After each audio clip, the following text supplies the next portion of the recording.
হ্যাঁ দর্শক, আপনারা দেখতে পাচ্ছেন এটা হলো সায়েন্স ল্যাব মোড়। মোটামুটি বলা যায় যে এটা ব্লকেট করে রেখেছে। এখানে দফায় দফায় সংঘর্ষ হয়েছে ছাত্রলীগ সাধারণ ছাত্রীদের মধ্যে। কয়েকটা বাস ভেঙে ফেলা হয়েছে, আমরা আপনাদের দেখাচ্ছি, সাথে থাকেন। আমরা আরও কিছু নিউজ দেখাতে পারবো।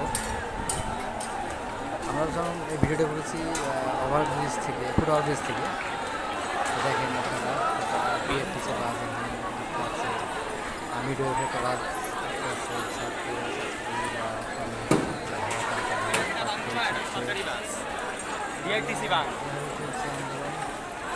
এটা শুধু সায়েন্স ল্যাব না, ঢাকা শহর এমনকি বাংলাদেশের প্রত্যেকটি স্কুল কলেজে ছাত্রছাত্রীরা আন্দোলন করছে।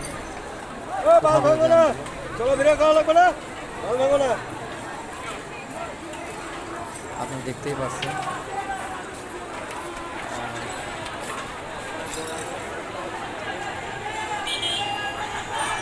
আপনারা আমাদের সাথে থাকেন আর আমাদের চ্যানেলটাকে সাবস্ক্রাইব করে দিন, শেয়ার করে দিন, অন্যকে দেখার সুযোগ করে দিন।